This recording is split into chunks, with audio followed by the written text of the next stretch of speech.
Bom, pessoal, dando continuidade ao nosso curso, já se aproximando da sua conclusão de encerramento, hoje o professor Antônio Luz Costa vai tratar, né, de como ele pesquisa e suas reflexões sobre o tema. Professor, fique à vontade, a sala é sua. Bom dia. Bom dia a todos e todas. Deixa eu só abrir aqui, enquanto o Arthur estava falando, estou abrindo aqui, só abrir o artigo para eu ter também o artigo na minha frente, só um momentinho.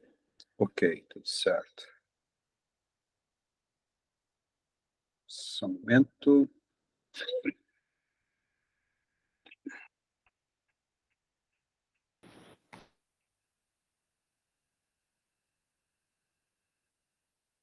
Tá bom.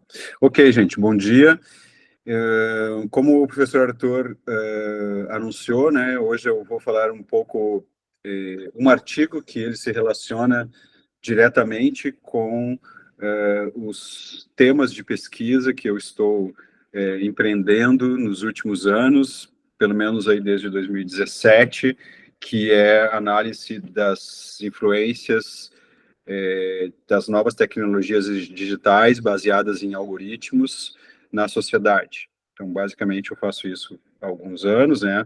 Demorei bastante tempo, alguns anos, uns 2, 3 anos, me preparando mais com leitura, fiz várias leituras, entrei em fóruns de discussões, escutei muita coisa para depois começar a produzir algo, né? Então, faz uns 2 anos, né, Arthur, mais ou menos, que comecei realmente a produzir algo assim em torno disso. Coloquei projeto de pesquisa, faz 2, 4 anos que eu coloquei um projeto de pesquisa sobre isso, que envolve então a preparação e a escrita, né, de algum material. Até agora eu tenho 2 artigos sobre isso, tem um que tem um que está no prelo, né, Arthur, aquele do seminário, né, do ano passado, lá tem um livro, né, de um seminário que a gente fez no ano passado, que deve sair, não sei, esse ano ou ano que vem. Tem um outro artigo que está por uma editora alemã, o professor Arthur, inclusive, ele escreve um artigo nesse compêndio, né, nesse volume, que é mais sobre tecnologias digitais no mundo global e tecnoanimismo. A gente escreve sobre isso nesse livro. E que mais? Bom, tem um outro, né, estou sendo preparado ali de teorias de sistemas e algoritmos, que a gente está preparando também no nível internacional, aí com o pessoal, Gabriel, Arthur, o Sérgio, estamos tentando preparar esse livro aí, quem sabe, né, Arthur, no ano que vem a gente consegue publicar. Então, assim, só para dizer que eu tenho pesquisado, né, esse tema de modo geral, não somente da parte do direito, né, não me especializo muito na parte do direito, apesar de gostar de trabalhar com isso também, mas os artigos têm sido publicados de modo mais gerais, pontuais, assim, com alguns elementos dentro desse elemento dentro dessa relação, né, de influência que eu proponho, né, da minha perspectiva, de uma influência, né, direta dessas formas, eu chamo de formas algorítmicas, né, algorítmicas, como, por exemplo, redes sociais, aplicativos, jogos, buscadores, GPS, chatbots, como isso, então, influencia na sociedade. Aí, não somente sociedade, né, então é importante também a gente falar, a Maria está aqui, que é a minha aluna lá, eu sempre falo, não falem muito de sociedade, né, sociedade é uma palavra, às vezes, um pouco ampla, né, que é bom para título, às vezes alguma coisa, mas a gente tem que especificar um pouco mais, né, o que é essa sociedade e tal. Então, para mim, do ponto de vista que importa, são as comunicações, né, por isso também um dos motivos que eu trabalho com Luma, né, que me ajuda bastante a trabalhar com comunicações, como que essas tecnologias influenciam, né, o mundo comunicacional nosso, do dia a dia, as partes importantes da comunicação, e também porque, como sempre, né, de modo clássico, algo que a gente sempre repete, é uma teoria que permite a gente poder trabalhar com comunicações, não somente com comunicações entre humanos, né, mas com comunicações, inclusive, de agentes humanos. A teoria do Luhmann é para isso, né, assim, ela serve. Então, a gente tenta transferir isso também para esse mundo comunicacional não humano entre algoritmos, né, formas algorítmicas, né.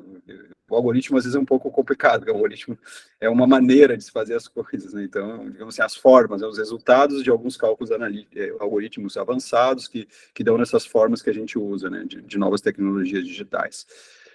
Bem, então, assim, introdutoriamente é isso, a gente consegue aplicar essa teoria, então, realmente eu venho a teoria do Luhmann me serve, assim, de uma maneira geral, como orientação, e como nesse artigo, por exemplo, ela é diretamente, né, influenciada. Tem um outro trabalho que eu estou fazendo que não é tanto assim, que a teoria de Luhmann ela é mais en passant, assim, não é diretamente fundamental, como é nesse artigo, né. Então, inicialmente é isso. Então, esse artigo foi um dossiê, né, dessa revista Latitude, da Universidade Federal de Alagoas, que tinha um dossiê que falava sobre isso, né, sobre tecnologia digital, e eu coloquei esse artigo lá, saiu final de 2022, né, foi mais ou menos. Parece tão rápido isso, né. Então, claro, né, 2022, um artigo que eu escrevi mais ou menos aí 21, 22, então ele tem, com novas tecnologias sendo criadas toda hora, é claro que existe sempre uma defasagem, né, qualquer artigo trabalho que a gente faz com tecnologia, vocês vão ver que ele sofre um nível de defasagem em relação a novos problemas, né, legitimação, tem problema de discussão agora de controle, né, está muito avançado, né, saiu ontem mesmo, terça-feira, saiu nova regulação global geral de orientação lá na União Europeia, né, que é algo bem importante. Então, assim, tem muitas discussões, né, nesse ano aí, 2024, importantes, problemas também importantes estão sendo gerados, né? Novas tecnologias, vocês viram agora que o GPT, ele está com uma nova tecnologia avançada, né?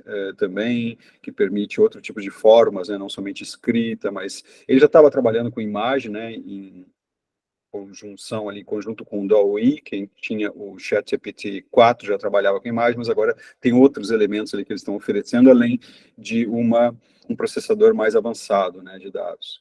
Então, quero dizer que todo artigo que vai tratar disso, né, ele tem algumas defasagens. Vocês viram aquele artigo que eu comentei sobre o Teuber, né, Gunther Teuber também, né, um artigo mais antigo, de 2018, é claro que ele já tinha algumas coisas que ele não estava considerando, né, considerando isso é um artigo muito bom, né, Arthur, que bem conseguiu, assim, pegar coisas gerais importantes, são importantes até hoje, né, propostas que eu acho que, apesar da sua complexidade, valeriam, né, ainda hoje, então eu acho que esse é um grande mérito, aquele artigo ali um pouco complexo, como sempre, né, em Teuber, né, mas, assim, acho que tem um grande mérito aí de ser um artigo ainda a ser trabalhado, né, propostas a ser trabalhado pelo Teuber, né, ali. Bom, o meu artigo está longe disso, não traz proposta, né, não é um artigo de proposta de como trabalhar, né, como enfrentar algum problema. O Teuber tinha um problema jurídico, né, o meu não tem essa proposta. A proposta é realmente fazer uma perspectiva de análise, analisar, considerando, então, essa diferenciação like e dislike como uma diferenciação meta, né, uma diferenciação meta que vai influenciar todos os outros códigos da universidade, da sociedade, né? Então, essa é a proposta do artigo, né, geral, né, essa perspectiva de análise, né?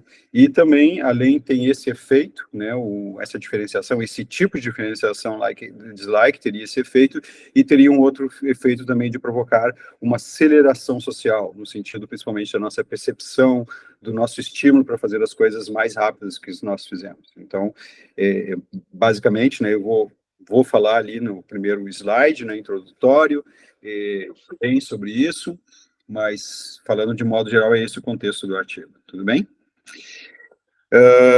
Primeiramente, então, antes de eu ir para o primeiro slide, só para organizar o tempo, né, Arthur? Eu imaginei, como você tinha dito, né, cada vez agora, a partir de agora, quando nós falássemos de alguma pesquisa atual, né, era essa a proposta, como a aula de hoje, a segunda parte da aula seria aquilo que você estava propondo ali no início, né, para os alunos, os discentes, então, terem a oportunidade de falarem de suas pesquisas, correto? Então, eu planejei mais ou menos isso, né? Eu falo sempre mais ou menos até as 10, a última vez foi até 9h30, né, mais ou menos. Então, permanece isso, né? Eu não tenho aqui, como vocês não exigem, né, um tempo delimitado, como uma palestra, eu acho que eu vou demorar mais ou menos 1 hora para apresentar os cinco slides, né? Depois sobra um tempo, eu imaginei assim até umas 9h30, aí sobra uma meia hora, né, Arthur, de discussão, que vocês podem me perguntar alguma coisa, e aí às 10 a gente faz 10 para as 10 a gente faz uma pausa, e depois, então, a gente tem 1 hora aí para os discentes falarem sobre suas pesquisas. Tá bom assim, Arthur? Pode ser? Bom, então deixa eu só escrever aqui, 9h30, 10, pausa. Tá bom, então. Então, nós vamos proceder dessa maneira, tá? Vamos ver se eu consigo, então, fazer esse resumo aí em 1 hora. Eu me esforço bastante. O Arthur já me viu aí falando sem limite, né, Arthur? Você já viu que eu vou longe ali, né, se não ficar. Mas eu tento me controlar, às vezes até me controlo demais. Então, acho que eu consigo aqui dar os 5 slides tranquilamente em 1 hora. Acho que é bem possível, tá? Foi mais ou menos o meu previsto. Bom, então, eu vou compartilhar uma tela. Ah, perdão, tem uma pessoa que quer falar, o José Elias. Pode falar, José. Bom dia. Bom dia, professor. É coisa rápida. Eu estava vendo aqui os slides no Classroom e vi que o slide 4 ele é uma repetição do 3, que é a aceleração social, né? O 4, que é pressões seletivas temporais, ele está idêntico ao 3. Acho que acabou colocando os 2 slides. Tudo bem, deixa eu corrigir então. Vou corrigir agora então, né, Arthur? É isso ou como é que a gente faz? Não entendi. Não, veja, o que é que você acha mais prático, né? Porque você não vai espelhar aqui, né? Eu vou espelhar. Na hora a gente corrige, então, na hora que eu colocar, vocês me Não é dizem, melhor? José. Aí na hora você me fala aí, ó, professor, esse é o que está duplicado, e aí eu corrijo na hora ali, tá bom? Para a gente começar. Perfeito. Mas eu vou espelhar aqui de qualquer maneira, então vocês vão ter, tá? Mesmo que eu não corrija hoje, depois eu corrijo lá e coloco o correto, ok? Se você quiser me mandar por WhatsApp ou por Signal, eu baixo e boto lá para ajudar eles aqui, para você não perder a aula, entendeu? Ah, tá. Então tá. Então se for mais rápido para você. Sim, pode ser. Eu te mando por e-mail, pode ser? Tá igual, o mais rápido que você quiser para não atrapalhar a sua aula. Tá. Então, repete para mim, José, qual é o que está dobrado? O quarto repete o terceiro, é isso? Exatamente. O quarto repete o terceiro, então precisa do quarto, né? Então, deixa só aqui, eu vou colocar rapidinho, professor Arthur. Quarto, deixa eu ver se eu tô com ele correto aqui também. De fato. É que eu tô com ele errado, 4. Tá bom. Eu tenho que transformar ele em PDF aqui. É rapidinho, tá? 1 minuto aqui eu já faço isso. Aí, Lady Murphy, né? É que eu faço isso num aplicativo, né? Que é o Scapel. E o Scapel travou agora aqui. Tá. Daqui a pouquinho, vamos dar um tempinho aqui, daqui a pouco eu faço isso, tá bom? Porque senão não. É que eu tenho ali, Arthur, eu tenho que passar ele para o PDF. Porque o formato que ele está Escape, você não vai ter esse formato aí, é só o meu programa mesmo. Então, tem que passar ele PDF e o programa está travando, então eu não consigo fazer agora, tá? Então, daqui a pouco a gente arruma aí, tá bom? Vamos lá, então, para começar. Agora travou aqui, computador que eu tinha, fechado o programa. Poxa. Eu tô com. Vocês estão me ouvindo bem? Eu estou vendo que eu acho que eu estou com problema de internet. Arthur, vocês estão me ouvindo bem? Sim, perfeitamente. Estou vendo e ouvindo. Eu tô com. Tem algum problema que eu acho que não é minha internet, mas eu peço perdão, mas vamos lá. Eu acho que eu consigo. Tranquilo aqui. Tá, vamos lá então.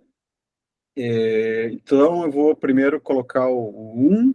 Deixa eu compartilhar com vocês aqui.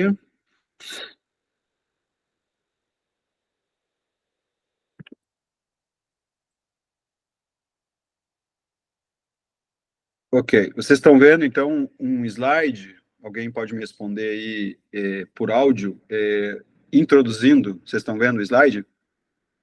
Estamos sim. Sim. Tá. Agora sim.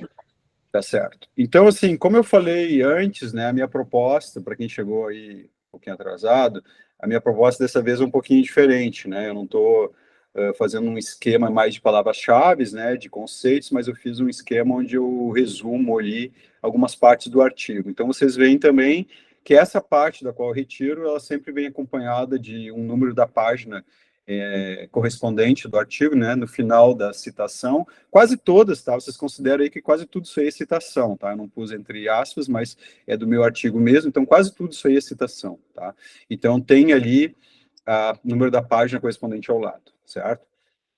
Então, aqui para introduzir o problema, né, lá no início do artigo, eu já coloco a minha forma ali no primeiro parágrafo, colocar o argumento, né, e dizer que eu vou, então, tentar sustentar esse meu argumento, né, em termos de reflexões, né, conceituais, teóricas, né, vou tentar sustentar esse argumento que eu coloco no primeiro parágrafo do artigo, né. Então, eu escrevo: algoritmos estimulam a orientação social pela seleção binária entre gostar ou não de pessoas, coisas e atividades em geral.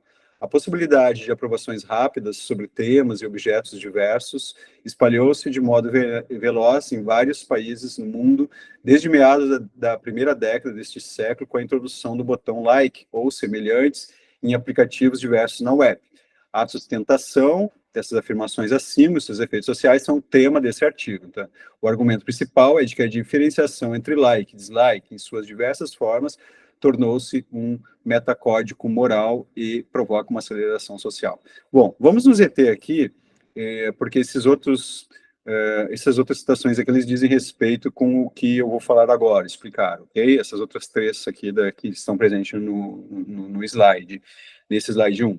Então, qual que é a ideia? A ideia é justamente isso, né? Nós tivemos, a partir essa reflexão que eu estou fazendo aqui, de respeito principalmente ali da primeira década dos anos 2000, porque nós temos no início da década, a gente tem ali o desenvolvimento do Facebook, né, que ele surge, não com esses elementos, né, e essa orientação que tem hoje, mas é mais um site para troca ali de conversa entre alguns alunos, né, na Universidade Americana. E depois, né, em 2007, 2008, ali vai se desenvolvendo, né, o iPhone se desenvolve, então surge essa forma de smartphone que a gente tem hoje básica, né, que começa ali com o iPhone, né, que permite uma conexão da internet com vários aplicativos, que permite também que você tenha um teclado virtual ali, que também acelera um pouco, né, facilita a vida de certa maneira com aquele teclado, faz com que, em outras palavras, um uso de um dispositivo, né, pequeno, portátil, que você pode carregar no dia a dia, recorrer a ele para várias funções, né, ele se espalha, né, esse tipo de uso se espalha no mundo e faz com que as pessoas cada vez mais o usem, né, intensamente. Paralelo a isso, surge um uso cada vez maior de redes sociais, né, o que nós tínhamos o Orkut, depois começa a se desenvolver o Facebook e outras formas, né. Bom, o detalhe é que tem um momento que surge, então, um botão, né, do Facebook que ele permite avaliações, né? Então, já alguns ex-presidentes, CEOs do Facebook, né, afirmam que esse foi um momento decisivo, né, quando você permite formas de avaliações, né, a gente falaria aqui, para nós, uma forma de avaliação binária, né, entre se você gosta ou não gosta de alguma coisa. Então, para mim, esse é o ponto, né, essa convergência é importante, né. Facebook, depois que, como forma, né, como representante de uma forma de redes sociais, o iPhone, né, como representante pioneiro ali do smartphone, né, e também a introdução desse botão, né, dessa alternativa de você gostar ou não gostar. Importante também no artigo é entender, eu repito isso tanto no início quanto lá no final, eu repito que o artigo, apesar de ele ter o título like e dislike, ele não está se referindo somente ao like e dislike, certo? Ele se refere, ele faz referência ao like e dislike, mas ele se refere a formas que você tem de avaliar as coisas de uma maneira positiva ou não. É isso que é importante, né, a gente reter, né, essa possibilidade que você tem de avaliar serviços, de avaliar pessoas, de avaliar um partido político, de avaliar um programa, uma ação governamental, de avaliar um professor, de avaliar um aluno, de avaliar uma colega, de avaliar uma instituição, né? Sempre com essas coisas de você gostou ou não gostou, se aprova ou não aprova, né? Então, para mim, esse é uma parte importante, né, dessa introdução de uma diferenciação que eu falo ali, né? Você introduz uma diferenciação e você tem esse efeito. Bom, os dois efeitos, né, que se converge aqui também, em termos de efeito, a convergência agora, é isso, né, por um lado, o metacódigo, né, esse tipo de diferenciação, principalmente, não somente, mas principalmente de gostar ou não gostar de alguma coisa, acaba, dentro da minha reflexão aqui, né, acaba se tornando um metacódigo. né? E é um metacódigo muito parecido com aquilo que o Luhmann falava, né, de um metacódigo moral. A gente vai ter um slide aí onde rapidamente eu vou dar uma pincelada aí nessa moral do Luhmann, né? Então, o que é o importante a gente ter ali da moral do Luhmann? O Luhmann tem um livro, né, que é a Moral da Sociedade, né? Então, não vou refletir tudo ali. Eu coloquei mais tempo aqui para tempo hoje do que para moral, porque para moral mesmo, as reflexões que eu quero reter mais aqui são mais sucintas. Então, por um lado, voltando, a questão é essa, né, estou refletindo aqui como esse gostar ou não gostar, de certa maneira, é uma forma, né, de um metacódigo moral. Por quê?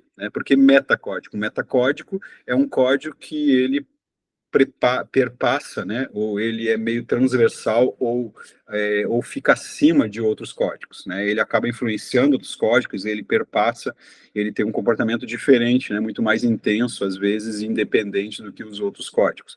Então, nesse sentido, seria, né, então, se a gente for ver, como eu dei os próprios exemplos que eu acabei dando ali, essa forma de diferenciar entre gostar ou não gostar acaba se espalhando em várias áreas, como eu havia dito, né? Na parte política, você pode avaliar um produto, que é na parte econômica, você pode avaliar uma pessoa, né, que é na parte social, privada, né, institucional, né, seja educação ou não, você pode fazer essa avaliação. Então, nesse sentido, mais nesse sentido de forma sucinta, né, estou falando que é um metacódigo moral.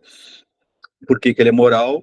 Porque ele está separando, né, fazendo uma simplificação entre você gostar ou não gostar, que é parecido, né, que vem um pouco de encontro àquela questão de você ter mais estima ou desprezo, digamos assim, né, por alguém, por uma pessoa, por uma instituição, por uma coisa, né.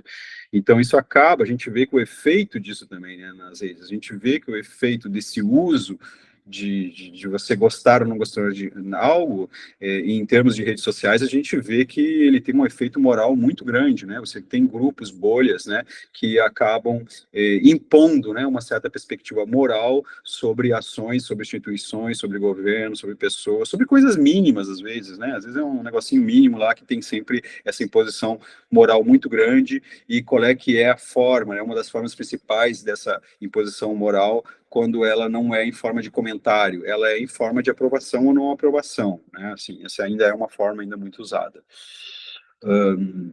E, por outro lado, então, né, tem a convergência de duas coisas. Por um lado, tem ele como metacódigo moral, e, por outro lado, um acelerador social, porque ele atalha, né, você, primeiro, você, com essa diferenciação à sua disposição, você cria uma certa pressão seletiva, né, em termos de Luhmann, né? Aí eu estou colocando, tá, gente? Essa parte é eu que estou, assim, tentando conectar essa ideia com as ideias de Luhmann, né? Então, assim, para mim, é a parte de você ter uma oferta, sempre quando você tem uma oferta de uma diferenciação, ela cria uma pressão. Então, assim, quando você tem essa diferenciação ao seu dispor, você acaba criando, né, uma pressão seletiva para que um lado dela seja a opção da oferta da comunicação, digamos assim, tecnicamente. Ou, em outras palavras, se você preferir, né, uma pressão para que você escolha algo, né, para que você clique sim ou não, né? Então, gostar ou não gostar, ou aprova ou não aprova. Então, ela cria isso, e isso acaba acelerando, né, porque, primeiro, a própria imposição de uma pressão, ela faz com que se acelere, né? Porque justamente você está sob pressão, então você acelera, né? Por outro lado, ela reduz a complexidade de uma discussão possível, né? Que levaria muito mais tempo. Uma discussão possível sobre temas, esses são temas muito importantes, eu fico muito espantado, né? Porque às vezes temas importantíssimos para a sociedade, eles são vistos, discutidos com base em apoiadores, que é uma forma também, né, de gostar e não gostar, de comentários, se foi aprovado ou não foi aprovado. Então, assim, é impressionante como uma escolha, né, uma seleção rápida pode influenciar coisas importantes que deveriam ter muito mais tempo para discussão.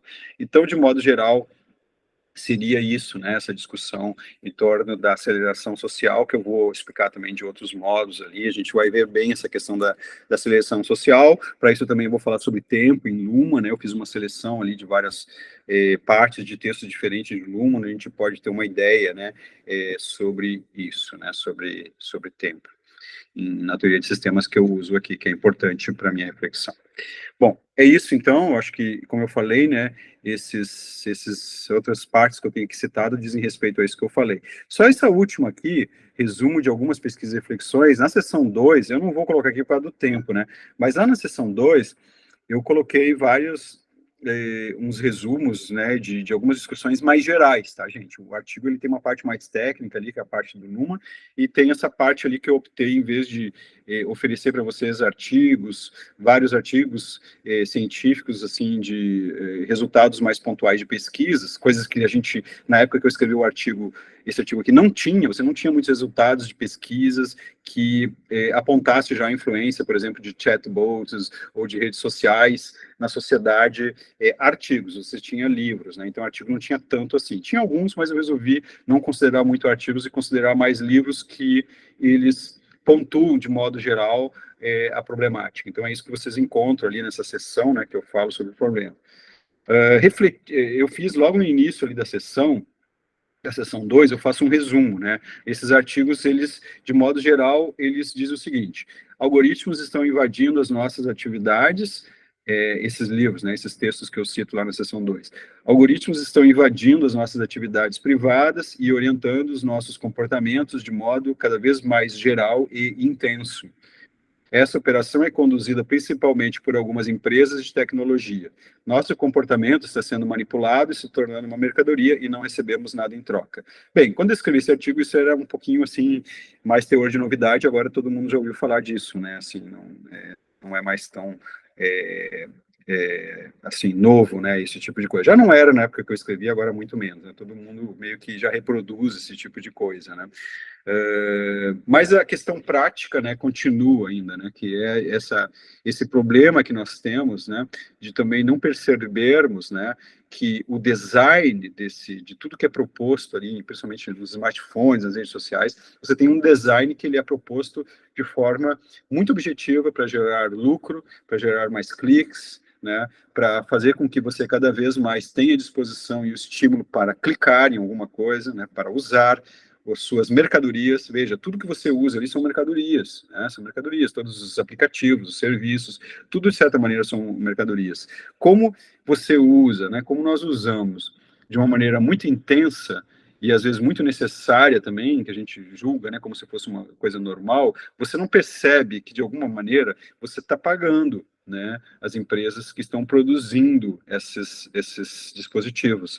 Se você não paga com dinheiro, né, e que muitas vezes nós temos que pagar com dinheiro, obviamente, você está pagando pelo simples presença de vocês, pelo simples clicar em alguma coisa, você já está pagando. Hoje mesmo, eu vi ali, eu vou sair agora eu vou fazer uma intermediação aqui antes do segundo, tá? Então, vocês vão ver que eu estou saindo desse número 1, estou voltando aqui agora.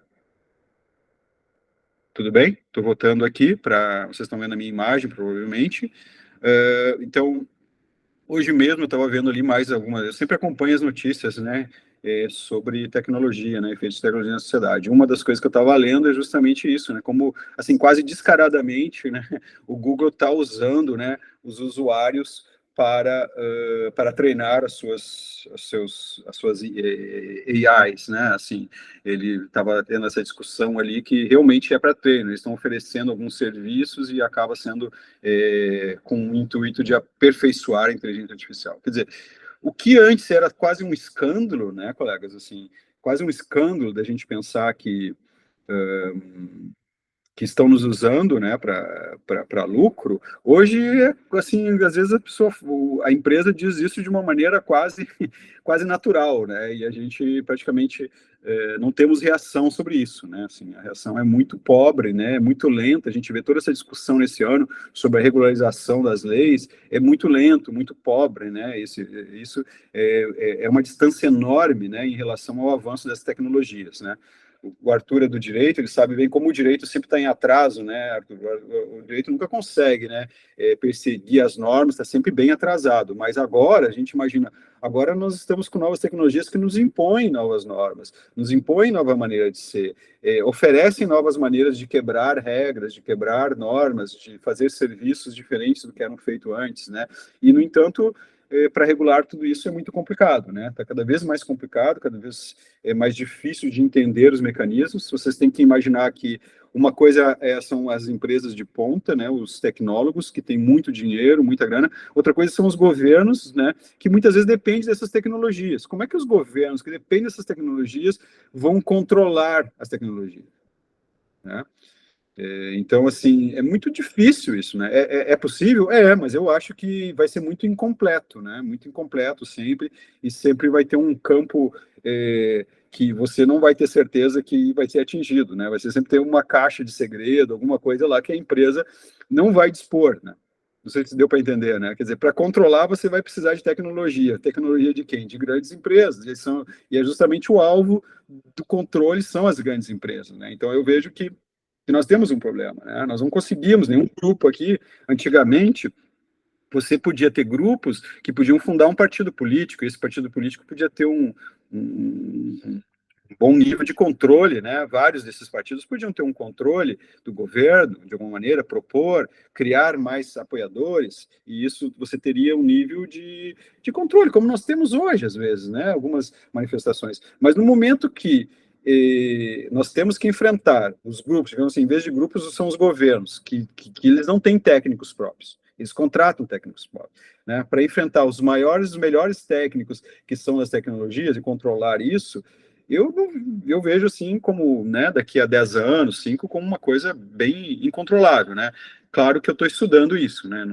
Eu estou fazendo aqui simplesmente uma projeção, não tenho nenhum elemento para dizer isso categoricamente em termos científicos, só estou aqui especulando, né, um pouquinho, usando essas ideias para imaginar que é muito difícil o controle, é mais nada além disso, né? Arthur, pode falar.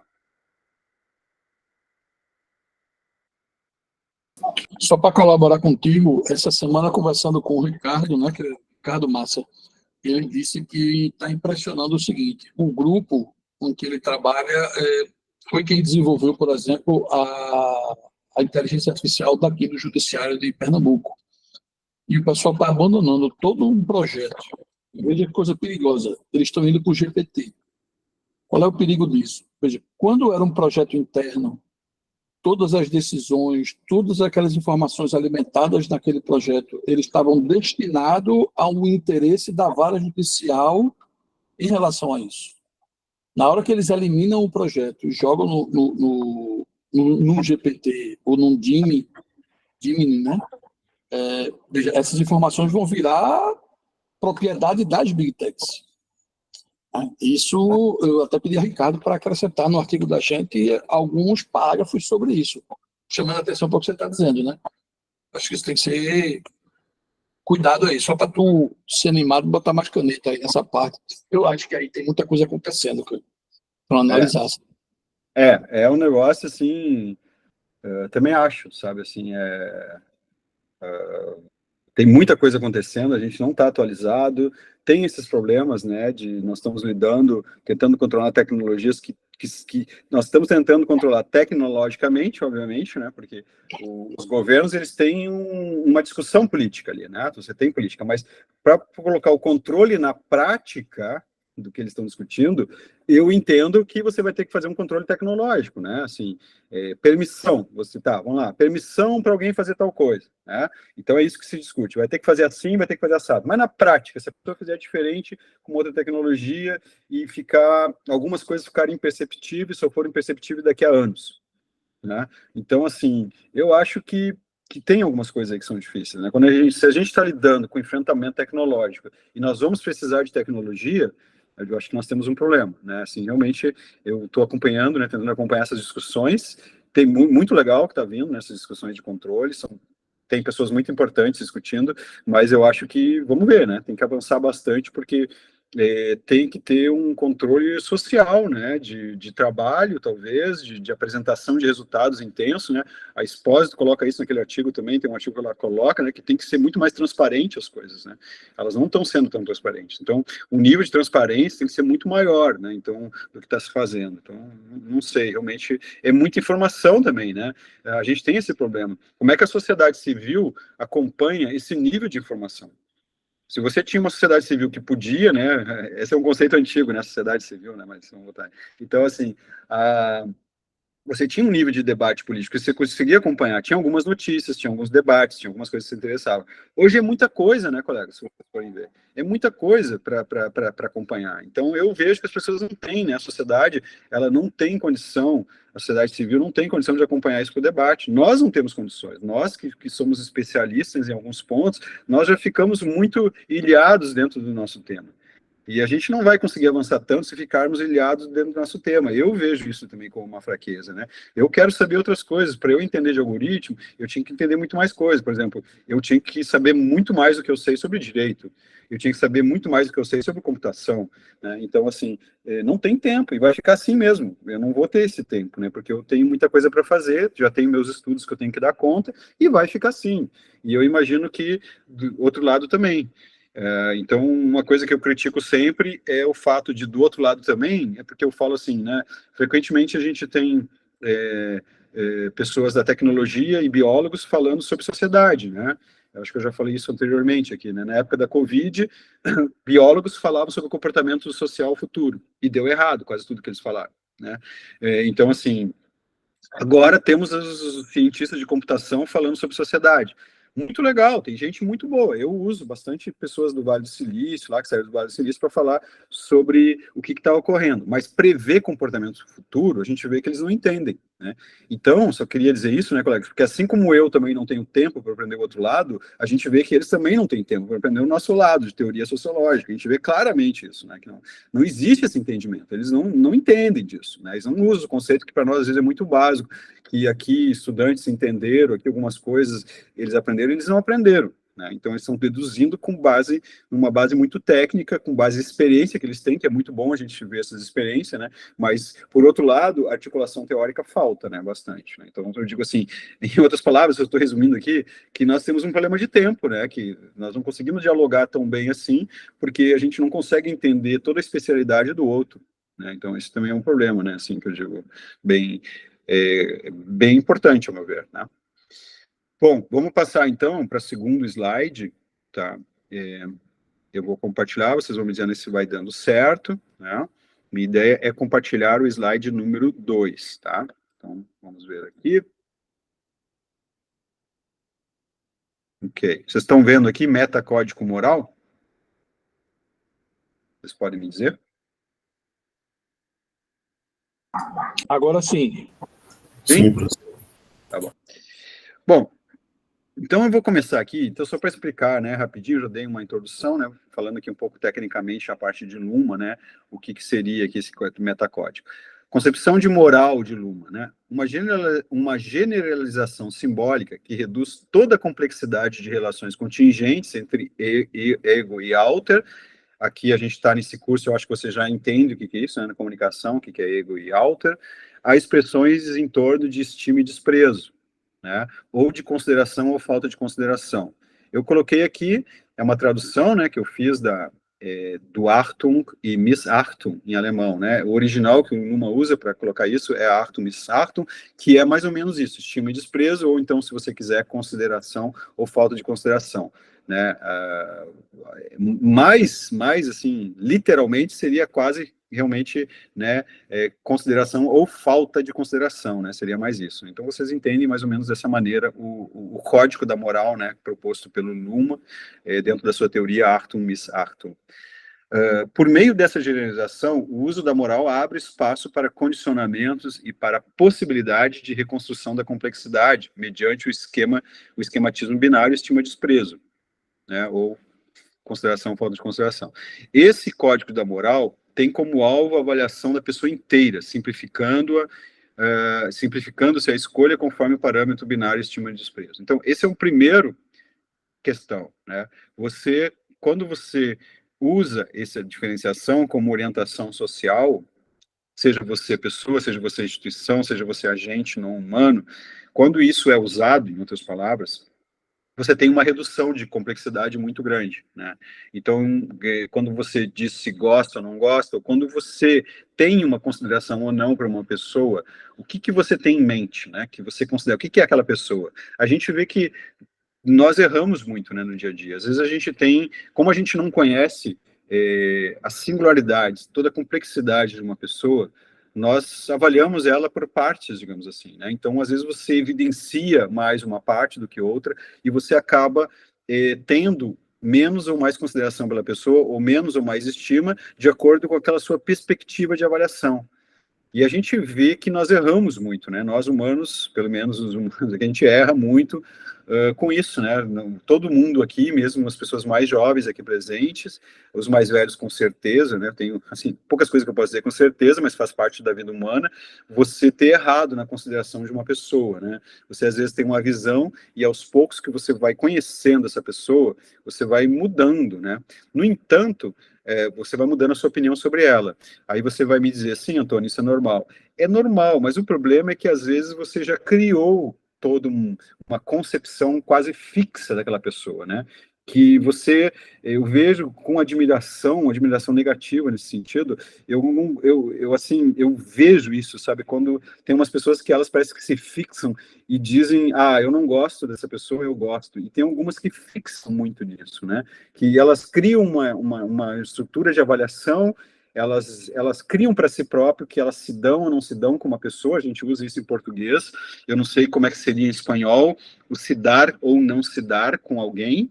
Eu explico em português, se dar ou não se dar com alguém, né, é você ter uma boa relação ou não ter uma boa relação, né, você gostar ou não gostar, ter um nível recíproco, né, de avaliação positiva, digamos assim. Isso seria o se dar ou não se dar. Eu não sei se existe essa expressão, realmente, minha falha, eu não sei se existe essa expressão em espanhol.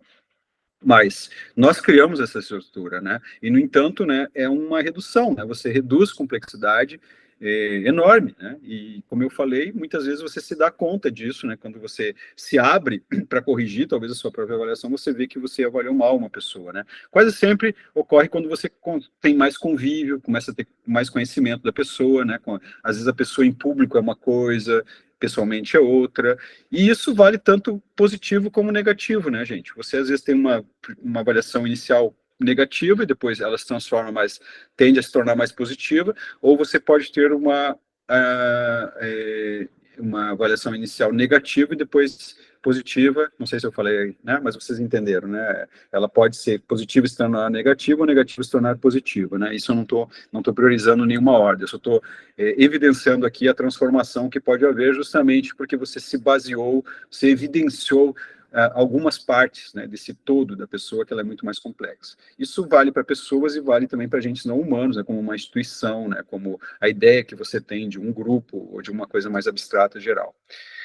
Bom, aqui à direita tem mais essa observação, né, os códigos, lícito e ilícito, ter poder e não ter poder, outros códigos, né, dos diferentes subsistemas da sociedade não são congruentes com o código da moral.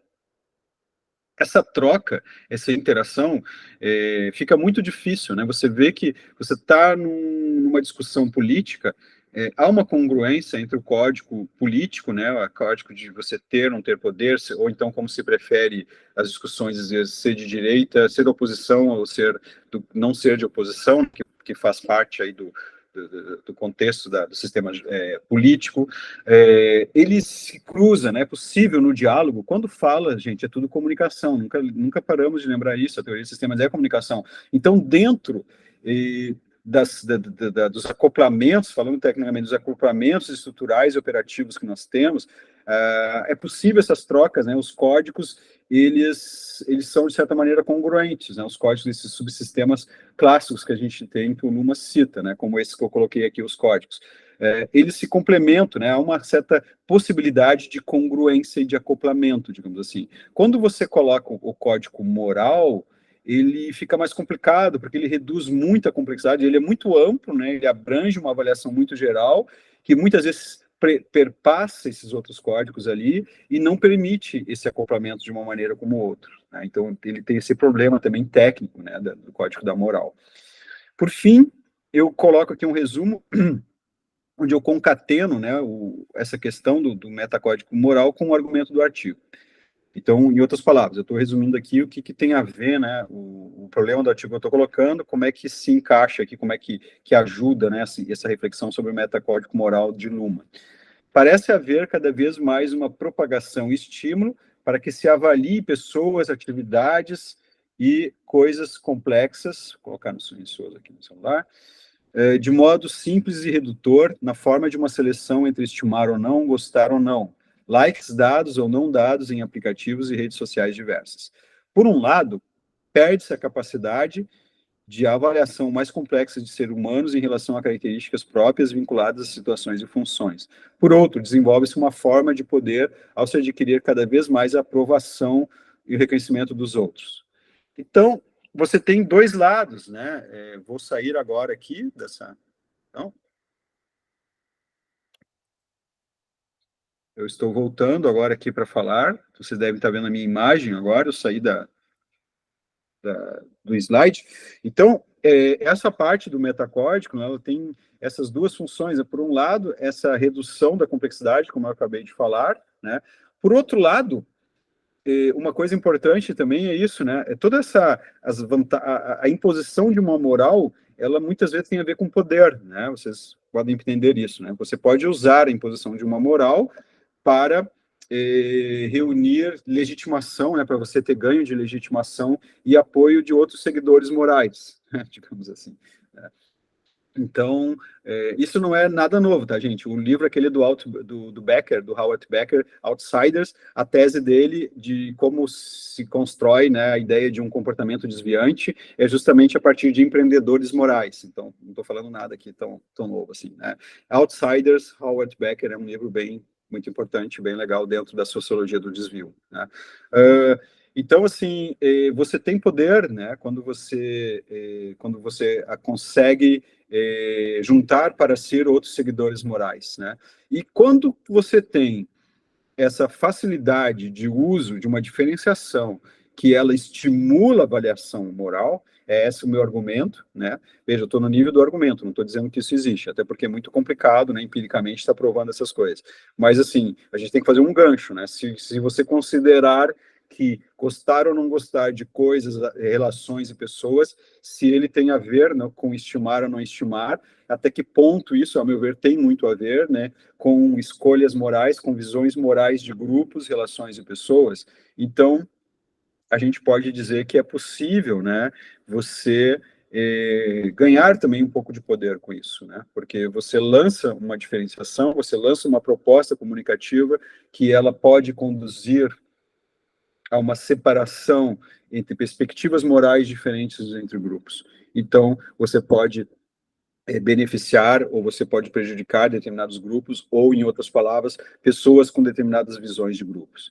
Eu acho que vocês não devem estranhar isso é o que, de certa maneira, já ocorre, né, de forma muito intensa, né, as bolhas, seus grupos com suas concepções, suas bolhas morais. A única diferença aqui, é óbvio que isso não é novo, a única diferença é que eu estou tentando analisar operacionalmente isso, né, de uma forma operativa da comunicação, estou tentando lançar uma análise, uma proposta de análise mais operativa, comunicativa, desse fenômeno que vocês conhecem, das bolhas e seus grupos, né, nesse aspecto do artigo, tá? Quando eu falo da moral aqui, porque tem a ver com esse parágrafo que eu acabei de ler.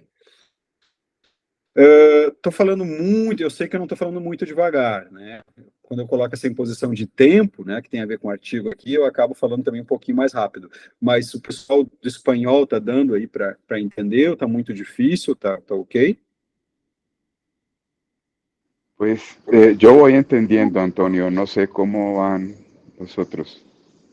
Ok. Duano, Laura, sí, Tá. pues voy bien. Tá. Se alguém tiver dificuldade, quiser, eu posso tentar falar mais devagar, né? Só, não sei, pessoal do espanhol. Pessoal do português também, né? Talvez nem o português esteja. Mas, enfim, tá bom. Então, eu vou seguir aqui, tá, gente? Vamos para o slide 3, tá? Vamos para o slide número 3, que é aceleração social.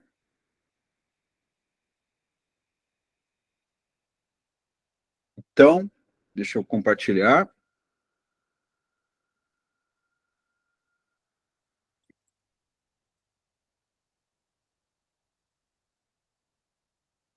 Ok. Digam para mim se vocês estão enxergando já o slide 3, aceleração social. Estão vendo? Sim. Ok. Bom, sobre esse tema, tá, eu tenho 2 slides, tá? Tem esse, o 4 também diz respeito à parte de aceleração social. eu vou falar aqui alguns pontos, né, que eu chamo de pressão seletiva temporal do Luhmann, né? Então tem 3 pontos ali que as pessoas às vezes conhecem um pouco, eles estão meio espalhados assim, na obra de Luhmann. Então esse é o próximo slide. Então esse aqui, vamos ver. Então, recapitulando, né, meu artigo ele requer 2 entendimentos, ali, um de metacódigo moral e outro de aceleração social. Então essa parte é a explicação da aceleração social. O primeiro quadradinho, no canto superior à esquerda, ele diz assim: aceleração social significa aqui que os caminhos comunicativos de interação e de busca de informações para uma tomada de decisão, seja ela importante ou não, são de alguma forma reduzidos e generalizados. Ao argumento de que o like e dislike potencializa a moral como um metacódigo visto na sessão anterior, né, que é isso que eu acabei de falar com vocês, do metacódigo moral, acrescenta-se aqui que, com isso, ele aumenta a velocidade da percepção social do tempo, exercendo uma pressão seletiva temporal nas decisões. Então, isso é um conceito importante aqui, né, que é pressão seletiva temporal. Então, o argumento principal que conecta com a aceleração social é de que uma diferenciação tão general, tão útil, tão intensamente usada, ela acaba gerando uma pressão seletiva temporal por 2 perspectivas. A perspectiva primeira é que ela existe, né? Como eu expliquei lá na introdução, quando você tem à disposição uma diferenciação, você praticamente, e ela é muito usada a ponto dela criar, dela sustentar um subsistema em termos de um sistema, né, você acaba já gerando ali uma pressão seletiva temporal para o seu uso, né?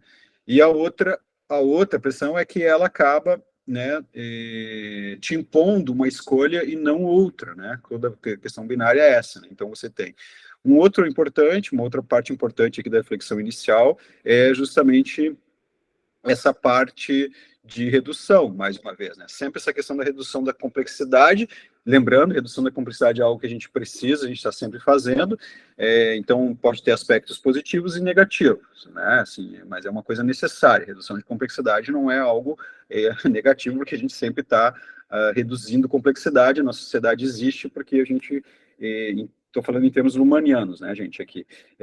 A gente está sempre com um trabalho de redução de complexidade, né, existem outras questões de nível de complexidade, redução de complexidade, que são coisas importantes para a gente entender como se dá a manutenção da sociedade, né, como se dá o ênfase para as estruturações sociais. Então, assim, a primeira coisa é essa, a segunda, uma concatenação inicial, eu tenho uma outra concatenação, que é uma conexão, né? Não sei se existe bem essa palavra concatenação, conexão inicial de em espanhol, não sei se existe concatenação, mas uma conexão inicial de aceleração social com o argumento do artigo. Só um pouquinho, tá, gente? Beber água. Bueno, profe Gabriel, ¿te suena concatenación? Sí, concatenación es una palabra Vale. que utilizamos. Sí, sí. Ok, tá certo, obrigado. A ideia, agora eu estou lendo aqui, tá? A ideia de que a aceleração social é resultado de modificações em nossas seleções comunicativas. Em vez de seguirmos nos conectando com perguntas, respostas, aprofundamentos, reflexões, escolhemos um trajeto mais simples e curto ao optarmos por seguirmos as ofertas de escolha entre, por exemplo, um gostei ou não. Isso altera as nossas expectativas em relação ao que esperamos ser comunicado e assim também ao tempo de resposta. Bom, eu expus isso uma vez numa palestra e alguém com uma certa dose de razão, ao meu ver, ela falou que se isso de qualquer maneira sempre ocorreu e ocorrerá. É verdade, esse mecanismo em si, ele ocorre, né? Assim, se você for ver, nós sempre estamos reduzindo, nós sempre estamos encurtando caminhos, gostar ou não gostar é uma coisa que sempre, de certa maneira, sempre deve ter existido, desde que há uma estrutura comunicativa básica na humanidade, né, em diversas línguas, tu sempre tem essas escolhas binárias, provavelmente, não todas, né, não são todas as línguas que têm escolhas binárias, a gente tem línguas aí mais complexas, de algumas etnias que não lida tanto com esse binário. Mas o que eu quero colocar sempre em relação a novas tecnologias digitais é que isso ocorre de um modo muito mais intenso e acelerado.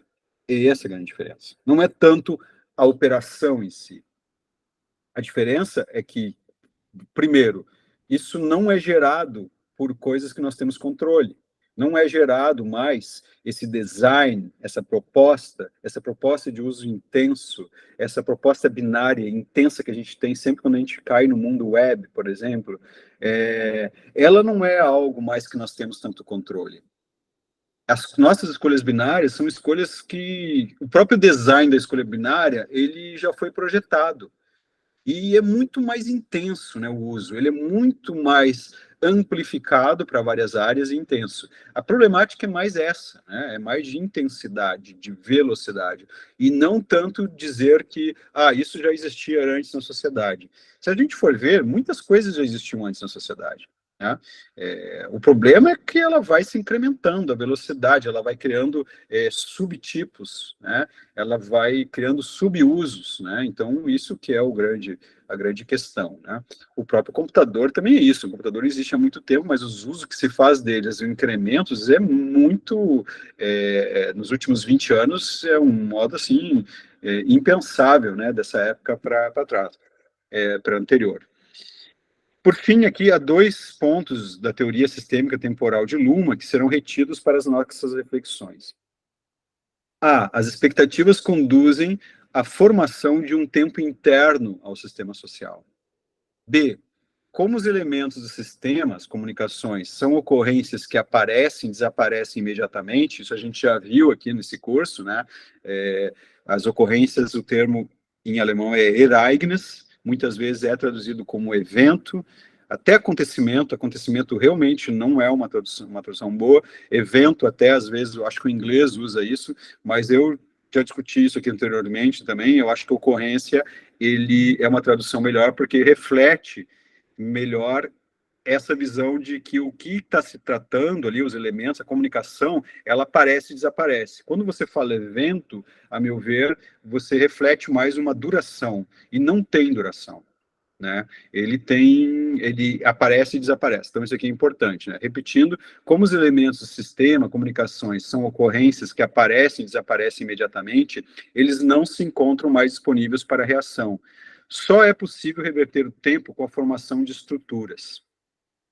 Esse é bem importante a gente reter aqui, gente. Já começa a ficar um pouquinho mais abstrato, mas é importante, né? Quer dizer, depois eu vou falar ali, o que importa é o presente, né? Então, quando você lida com passado e futuro, você está lidando com possibilidades estruturais de mexer no tempo, digamos assim, né? Porque o tempo mesmo, o Luhmann fala assim, o que existe mesmo é o presente, né? Assim, a grande existência.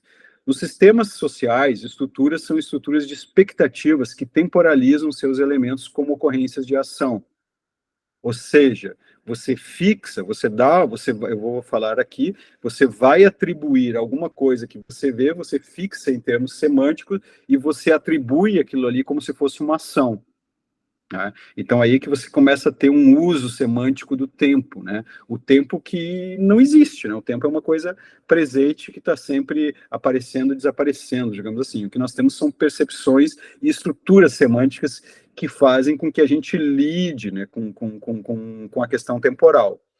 Ou seja, atribuem parte do que observam as ações, que eu acabei de falar. Os 2 pontos principais são expectativas e estruturas. Nossa percepção de tempo relaciona-se intimamente com as expectativas que desenvolvemos em relação às coisas. E só podemos reagir ao que ocorre com base em estruturas semânticas pré-formadas que nos possibilitam no presente as emissões ao passado e ao futuro. Bem, então, em outras palavras, né, vocês vão ver o próximo slide ali, onde eu falo sobre o novo, sobre o presente, a questão e sobre a novidade, sobre o presente e... bom, tem mais um ponto ali.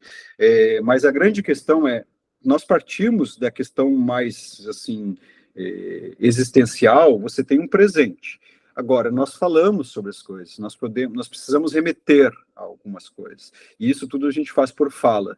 Nessa fala é que nos permite, então, jogar um pouco com o tempo. Né? A gente atribuir alguma coisa, a gente quase sempre, quando a gente atribui algo que a gente está vendo, que está ocorrendo, a gente atribui aquilo ali como se fosse uma ação, né? Seja de um governo, seja de uma pessoa, seja de um animal, seja de qualquer coisa. Você atribui aquilo como ação, né?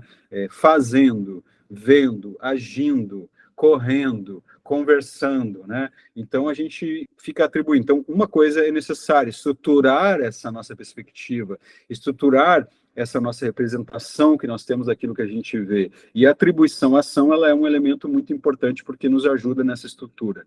E ali a gente começa a ter uma possibilidade de remetermos, né? Tanto para passado quanto para futuro, né? Algumas coisas que nós precisamos explicar em sociedade, digamos assim.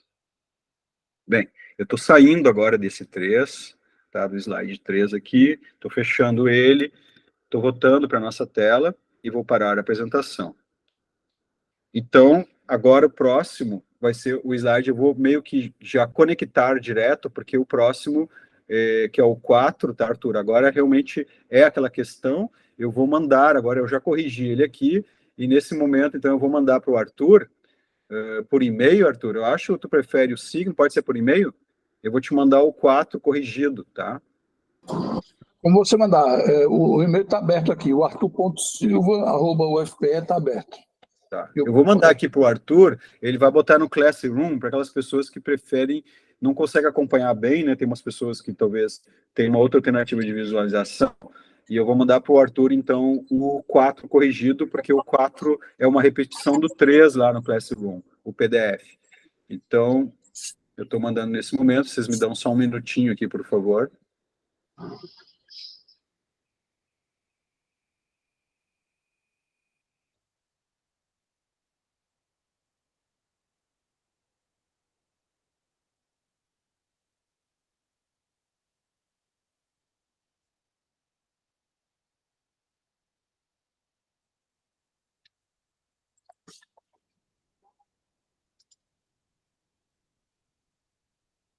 Ok, diz aí se você recebeu, Arthur. Aí você pode colocar lá, por favor.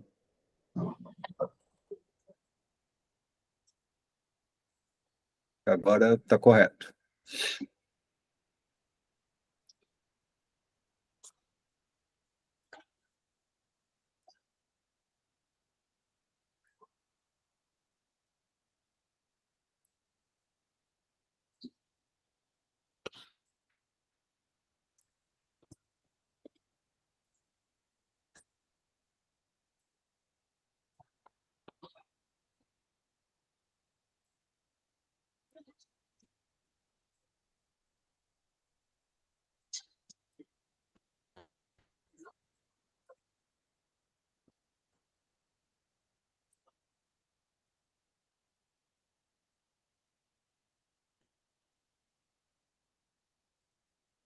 Recebeu? Tudo certo? Tá bom. Então, gente, o professor Arthur está colocando, né, lá no Classroom, corrigindo, né, o 4, como foi observado pelo José, eu acho que observou que estava errado. Então, o artigo, vocês têm o PDF correto lá no Classroom, que é o que eu vou projetar nesse momento. É uma continuação, tá, do que eu estou falando aqui sobre aceleração social. Então, eu vou fazer um movimento aqui de compartilhamento de tela, de novo.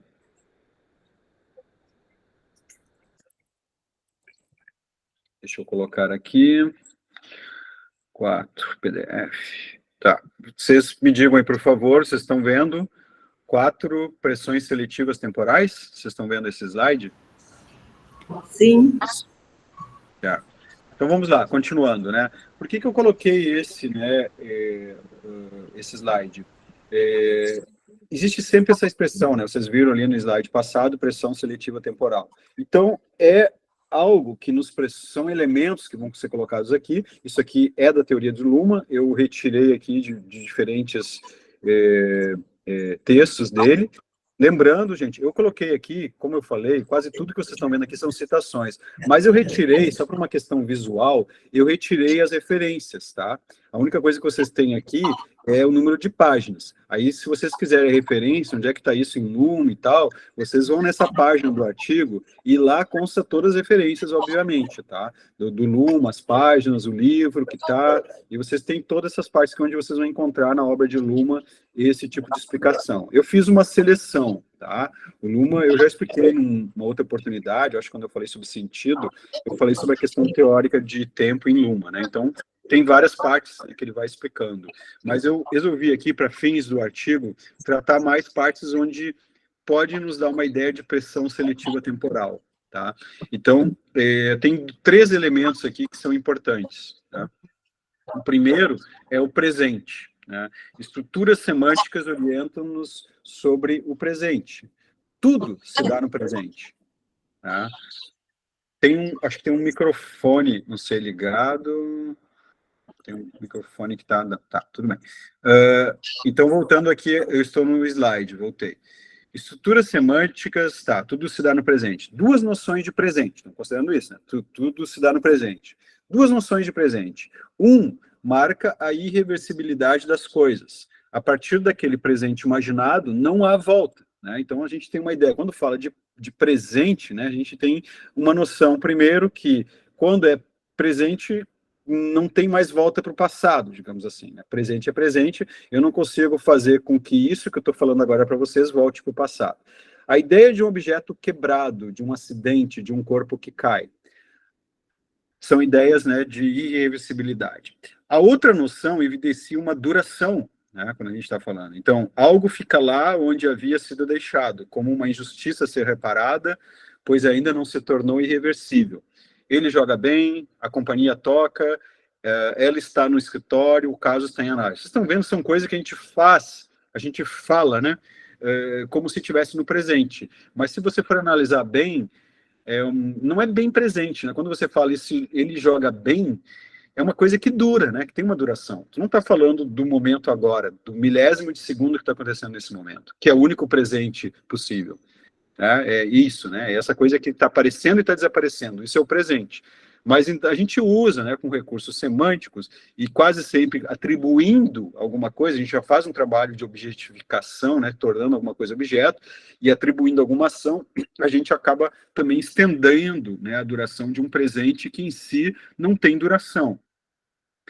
Este presente que se estende permite que em seu uso se remeta a um futuro ou a um passado durante a sua duração, pois ela envolve passado e futuro. Esses próprios exemplos que a gente está aqui, eles permitem isso, né? Quando você fala assim, ele joga bem, ele dá uma noção não somente de presente, mas de passado e de futuro, né? Você está falando agora, daqui a 5 minutos, se você falar que alguém joga bem, não vai ser daqui a 5 minutos ou 5 segundos que vai mudar essa noção. Isso é futuro, né? E com certeza você está se referindo ao passado. Né? Bom, um outro elemento, né, de pressão seletiva temporal é o tempo certo. Né? Nossa expectativa em relação às coisas se dá principalmente por uma preocupação pelo momento certo, que é uma percepção que resulta de uma expectativa temporal. Por um longo período, os momentos certos resultavam normalmente de orientações ou imposições da natureza ou da religião. Agora, temos preponderantemente questões de sincronização, isso aqui é importante a gente ver, de logística do próprio tempo. Quanto mais complexa a sociedade, mais cresce o interesse por acelerações e em dispositivos de economia do tempo. A introdução da escrita é determinante temporalmente, pois produz um novo tipo de presença temporal, a ilusão de simultaneidade do que não é simultâneo. Né? Quer dizer, essa questão de saber de uma prática, ou de uma execução, de uma ação, de alguma coisa ter um lugar no tempo a ser executado, um ponto temporal ao qual você se refere como um momento adequado, como um momento certo, é uma coisa importante para nós. Né? Então, tu imagina, num tempo onde você não tinha dispositivos, que você não tinha escrita, você não tinha dispositivos mecânicos de marcação, você não tinha nada que puxasse essa sincronização, que puxasse a representação da temporalidade. Não sei se vocês não entenderem bem isso, eu posso explicar depois. Mas você sincroniza o tempo, por isso que aquela parte inicial ali de dizer que só existe o presente, ela é muito importante, porque só existe o presente. Mas, no entanto, você precisa de uns ajustes, né, digamos assim, de puxar, né, de acompanhar o tempo que está sendo colocado aqui com o tempo passado, com o tempo futuro, ou com um tempo que está sendo exercido por um outro grupo, por uma outra pessoa, que está sendo vivenciado, digamos assim, por um outro grupo de pessoa. Então, isso é muito importante, esse ajuste temporal. Se você tinha essa orientação de momento certo, ela era muito mais raiz, assim, estou falando aqui de uma maneira mais coloquial, né? Mas ela era mais vinculada, né, a fenômenos de natureza ou então a rituais religiosos, né? Ao passo que a nossa, né, falando em termos de weberiano, né, com o desencantamento do mundo, né, que é esse afastamento da crença na magia, né, digamos, você se afasta mais dessas orientações temporais, né, por meio de natureza ou religião. É óbvio que a natureza ainda nos oferece referências, né, de sol, né, estações do ano e tal, mas o nosso dia, a nossa sincronização, quando a gente fala, principalmente em termos de comunicativos, a gente se orienta muito por estruturas semânticas, né, e também por dispositivos de economia do tempo, né, para poder ajustar o tempo preferido, né, e aí a gente está falando sobre o tempo certo, para poder ajustar o tempo certo para fazer coisas, né. Um outro elemento que pressiona a seleção temporal é o novo, né, que é uma coisa bem importante para nós aqui. Outra questão fundamental, aí eu estou lendo ali o C. Outra questão fundamental que se relaciona diretamente ao que estamos refletindo nesse artigo, o novo. Quando a sociedade passa a diferenciação funcional, o que se altera de forma decisiva na semântica do tempo é a experiência e a crescente valorização do novo. O novo começa a se impor, primeiro, com provocações irritantes, para passar, então, a conceitos como gênio, criatividade e inovação.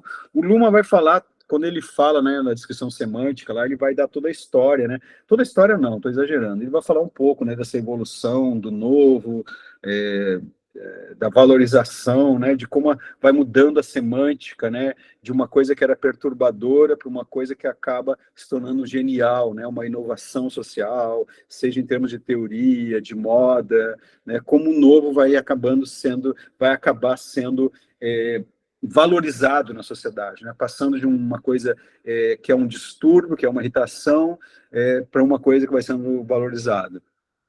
Ora, aí a relação desses três pontos com o artigo, algoritmos, assim também, projetam em suas séries vários presentes, alteram a nossa relação com... Veja que eu estou relacionando esses três pontos aqui, né? Então, algoritmos, assim também, projetam em suas séries vários presentes, alteram nossa relação com o que deve ser o tempo certo e estimulam a produção de novidades, né? Quer dizer, ora, o tempo certo, né? Bom, a alteração, né, projetar em suas séries vários presentes é uma questão semântica que não é nenhum privilégio só de algoritmo. A gente está sempre fazendo essa projeção. Agora, alterar a nossa relação com o que deve ser o tempo certo, né, o algoritmo, o que me perturba mais são os designs, né, como os designs vão nos orientando para quando clicar, né, se você clica ou não, né, quais são os horários que estão disponíveis ou não. Até às vezes, né, pelo próprio fluxo da internet, você cria, né, alguns horários mais adequados ou não. Mas principalmente para decisões, né? Então, os algoritmos, através dos seus aplicativos, da disponibilidade que você tem nos seus aplicativos, dos templates, dos designs, das ofertas, de clicar ou não clicar, acabam também criando, né, um contexto, um ambiente onde modula, orienta aquilo que você precisa como orientação de um tempo certo ou não para uma escolha, né, uma escolha seletiva em alguns momentos em sociedade. E, obviamente, estimula a produção de novidades. Acho que esse é um dos pontos principais, porque cada vez mais nós também, seja por uma questão de visual, estética, mas pelo simples fato de ser uma novidade técnica, tecnológica, que muitas vezes pode ser só para diversão, mas outras vezes é uma novidade tecnológica, entre aspas, necessária para que um aplicativo se desenvolva melhor. O fato é que o estímulo à novidade, ele é muito acelerado, né, com os aplicativos, com os algoritmos, ele está sempre, né, produzindo algumas coisas novas, seja por demanda ou por necessidade de desenvolvimento tecnológico, seja por demanda social das pessoas ou por necessidade de desenvolvimento tecnológico. Bom, esse aqui, então, é de pressões seletivas. Eu estou saindo desse slide, estou indo para o último slide. Estou voltando aqui, parando a apresentação. Então, agora eu vou fazer umas considerações finais e eu encerro a minha apresentação aqui, tá bom? Só um momentinho.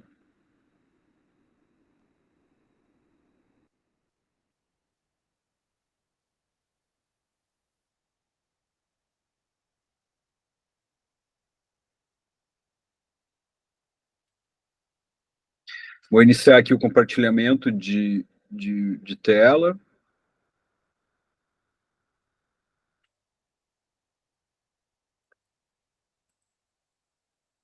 Digam para mim se vocês estão vendo um slide escrito considerações finais, por favor.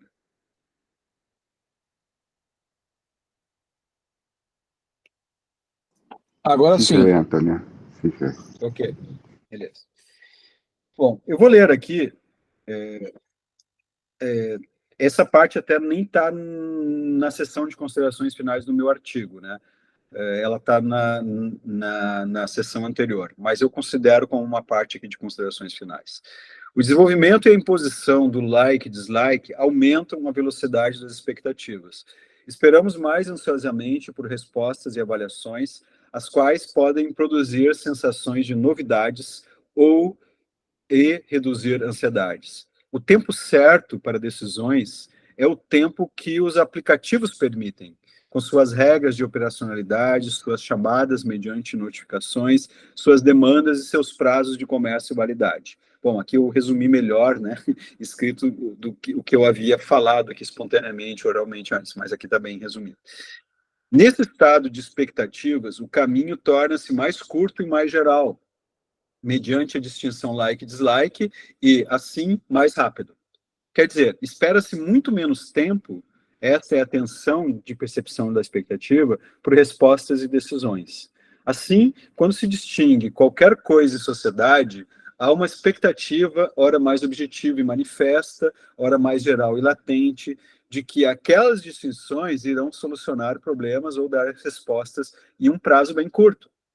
O tempo acelera na expectativa de se passar do dislike para o like ou manter o sentido positivo do like. Essa é uma coisa também que o Luhmann trabalha, né? A passagem de um lado da forma, em termos técnicos ele fala isso, né? A questão temporal, que a passagem de um lado da forma para o outro lado da forma, né? Tecnicamente seria isso. Ele passa na duração da passagem de um lado para o outro, da perspectiva do observador. É a tensão da passagem para o outro lado da diferença. Isso se agrupa e desenvolve a cada comunicação e assim forma a aceleração do tempo percebida socialmente. Então, esse aqui eu diria, meu resumo, né? Por isso que eu já coloquei aqui, já escrito, vocês podem reler, é um apanhado aqui geral, mais dessa parte da aceleração, né? Da aceleração social, da questão temporal, né? Como afeta, né? Como o like e o dislike, ou a simples introdução de uma diferença tão decisiva, tão intensamente usada, né? Como isso tem consequências sociais importantes para nós. Aí lá, eu retirei aqui, porque eu gostaria só de lembrar, quase uma observação, esse último ponto aqui, só para lembrar, né, é quase uma lembrança aqui, tá, esse último pontinho. Um dos pontos fundamentais do problema é que a forma gostar, não gostar, e toda demanda veloz de seu uso, nos são impostas por esses agentes com seus interesses específicos. Acabamos por ter de utilizar essa forma no ritmo em que nos é imposto. Esse é um aspecto importantíssimo, né? Porque a gente está falando de um monte de coisas, aqui eu estou colocando uma proposta teórica, a gente coloca problemas, mas a gente não pode jamais esquecer que isso nos é imposto, né? São designs, são escolhas, são modos de falar que são impostos para nós por empresas, por agentes comerciais, por agentes que têm seus interesses próprios. Não são agentes que têm interesses humanistas, né, de melhorar a sociedade, que não querem nada em troca, né? Então, isso é um elemento fundamental, né? Porque se isso fosse uma consequência social de debates, de desenvolvimento, como são as normas, né, que se vão se desenvolvendo em grupos, ou algum tipo de consequência social, né, um pouco menos intencional, né, para fins comerciais, até a gente poderia discutir isso de um outro nível, né, mas a gente está num nível muito complexo de uso comunicativo, de algumas formas de diferenciação, e que não são feitas por nós. Elas são propostas por nós com base de intenções de empresas, e eles investem muito dinheiro contratando engenheiros, contratando designers, para fazer com que isso seja aceito por nós, que isso seja usado por nós, da maneira que eles querem, para ter mais demanda. Então, isso é um aspecto importantíssimo aqui da discussão, para a gente não ficar achando só que isso, né, é uma questão teórica, né, de articulação teórica aqui do problema. Eu estou saindo agora aqui, estou voltando estou parando a apresentação e estou voltando aqui à nossa classe, onde a gente pode ver um ao outro. Bom, gente, é isso, tá, que eu tenho. Acho que eu consegui, né, Arthur, mais ou menos. Eu falei que ia parar às 9h30 e consegui aí ajustar o tempo para mais ou menos 9h30, tá? Então, a minha proposta, como eu havia colocado no início, é essa. A gente fica aí uns minutos, né, uns 20 horas, vocês podem fazer observações. Eu não sei se o Arthur, o Gabriel querem fazer observações complementares ou perguntas, né? Eu estou à disposição aí para alguma coisa que eu possa explicar, ou então os professores e, né, discentes aí querem fazer alguns comentários. Fiquem à vontade.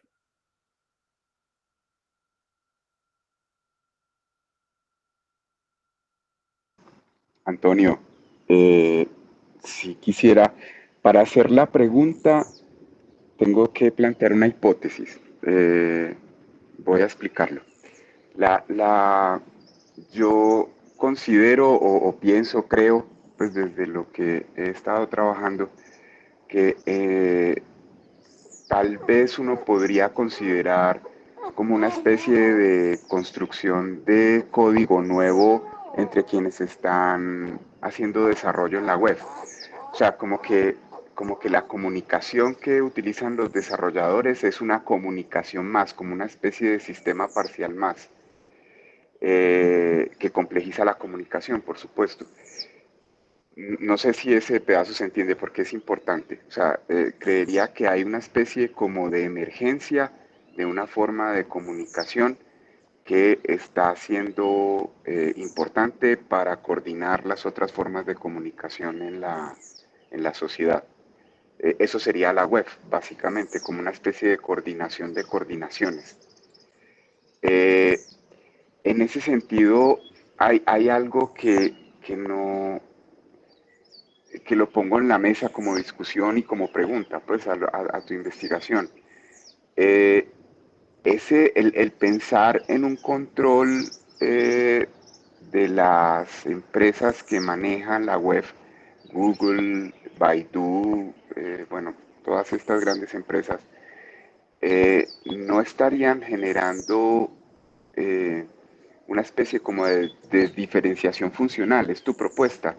Es como que estas empresas están controlando la comunicación de tal forma que la diferenciación funcional está teniendo problemas, pues en sí. Ya la diferenciación funcional es problemática desde que se la inventaron, pero sería un problema adicional a la diferenciación. Lo digo porque también percibo otra cosa. O sea, la gente de todos modos cada vez más renuncia a su individualidad, a su vida personal, a su vida privada. Y hacen esa renuncia de forma voluntaria. Pues no, lo que pasa con los influencers, lo que pasa con TikTok, con YouTube, los youtubers, en realidad lo que hacen es poner su información en la web y a cambio obtienen, digamos, como un panorama más amplio de posibilidades en los diferentes sistemas funcionales, desde el sistema funcional del afecto, porque pues yo lo que quiero es ser visible para otros y tener algún tipo de efecto que me permita decir tengo 2.000 amigos, 3.000 amigos en la web de Facebook, y eso se convierte en algo monetario, pues el tener esos usuarios asiduos, digamos, como a mi espacio, a mi sitio web. o sea, lo que hacen estas empresas, de todos modos, sí hay algún tipo de intercambio.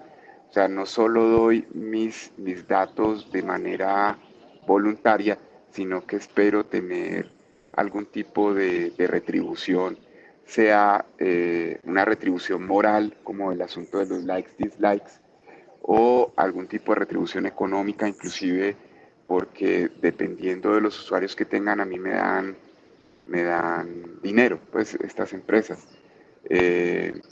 Algunos pierden más, otros ganan más. Por ejemplo, en Spotify cambian el negocio y los artistas tienen que hacer algo diferente, pero de todos modos también es importante que los artistas estén allí por visibilidad, pues de alguna u otra forma. O sea, hay algún tipo de intercambio. Resumo, o sea, mi pregunta, comentario es, ¿crees que hay, o sea, es esa discusión sobre el control? O sea, ¿hay algún control real que estratifique y desdiferencie las funciones sociales? ¿O podríamos pensar en alguna alternativa y en realidad esa velocidad de la comunicación lo que está haciendo es profundizar la diferenciación funcional? ¿Sí me explico en mi pregunta? Assim, primeiro, né, a questão da diferenciação funcional, ela é, digamos assim, na teoria do Luhmann, né, ela é algo que a sociedade moderna, né, as formas, os códigos, elas vão se impondo, né. Então, o Luhmann fala isso como a funcionalidade é resolver problemas comunicativos, né, mais ou menos esse é o fundo, né. Então, assim, mas é sempre algo que se desenvolve sem um controle, né, não tem ninguém controlando, né, elas acabam correndo na sociedade moderna, né, seja porque por introduções, né, como a gente sabe da história da teoria do Luhmann, né, por modificações semânticas, por introduções de novas tecnologias, né, então a gente vai se criando essas funções, em vez de se comunicar por natureza e religião, vai se criando outros tipos de base, de fundo, de semântica para explicar, né, a modificação do sentido das palavras são importantes também, né, então, assim, primeiro isso, né, em relação à diferenciação funcional. Então, a mesma coisa eu acho que acontece agora, né? Quer dizer, as empresas, elas não estão conscientemente querendo ter esse controle, né? Eu acho que não é isso, né? Muitas pessoas do Vale do Silício falam isso. Tem pessoas até mais ou menos bem intencionadas. Agora, o que acontece? As empresas, elas querem continuar sendo empresas, concorda? Elas têm que continuar sendo empresas. E no mundo de hoje, para você continuar sendo empresa, você tem que ter um avanço tecnológico muito grande. Para ter um avanço tecnológico muito grande, você tem que ter dinheiro para investir nesse avanço. E ter uma disputa, tem uma disputa que temos, né? Porque agora, por exemplo, com esses novos dispositivos de inteligência artificial, né? Então, nós temos uma disputa muito avançada. E para essa disputa, para essa concorrência, eles precisam de capital, de dinheiro, né? Tipicamente de Marx, capital para gerar mais capital, né? Então, assim, eu acho que tem esse nível, né, Gabriel? Primeiro é um nível de concorrência, de ambição empresarial. Eu sei que, quando eu falo, eu acho que tem muitas pessoas das empresas tecnológicas que são muito classicamente capitalistas também, apesar de ter toda uma história, né, de que eles tinham outras ideias, eles eram digamos assim, eles queriam, era quase como um neopositivismo, né? Vocês lembram o lema do positivismo era ordem e progresso, que está na nossa bandeira, né? Ordem e progresso. A nossa bandeira do Brasil, ela é positivista, né? Que é juntar, recuperar a ordem, né? Esse é o lema do positivismo. Nós temos a tecnologia e o progresso é inevitável. Então, nós não vamos recusar isso, né? Que era o que os conservadores clássicos faziam. Recusar a tecnologia, recusar os novos. E os positivistas, eles aceitavam as novas tecnologias da época, né? Nós estamos falando aí do século XIX, né? Então, eles aceitavam isso e queriam recuperar uma ordem perdida, que era a vontade dos conservadores, né? Os conservadores queriam recuperar a ordem perdida depois da Revolução Francesa, mas não queriam as novas, o progresso, né? O progresso tecnológico das instituições, eles não queriam. E os positivistas inovaram com isso, né? Juntando, daí ordem e progresso, né? Então, assim, talvez esses empresários, eles me lembram um pouco isso, né? Porque a questão é um pouco na ordem, né? Eles querem a ordem deles, as crenças deles, né? As big techs, eles têm uma crença, né?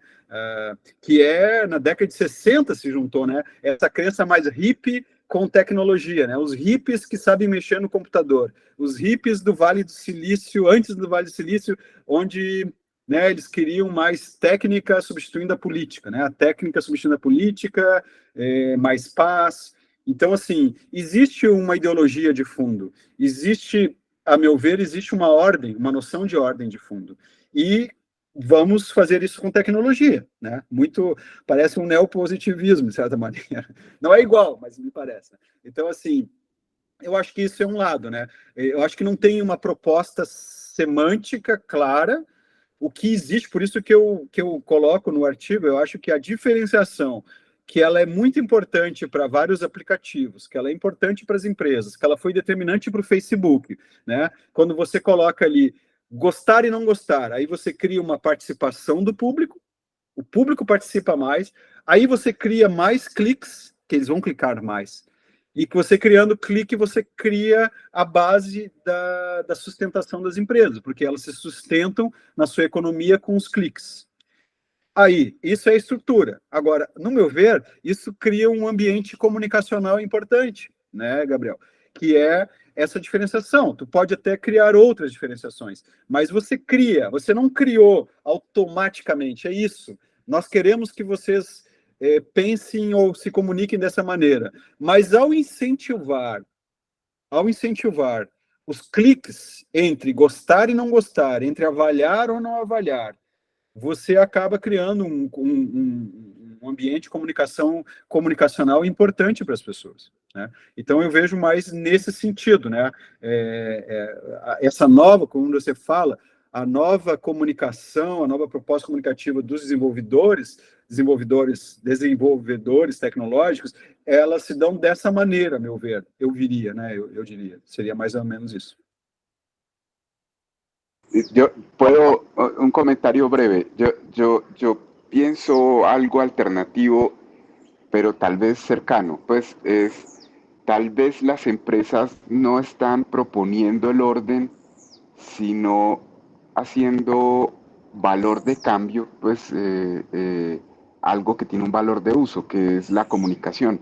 O sea, lo que encontraron las empresas fue una forma de ponerle valor, dinero a la comunicación.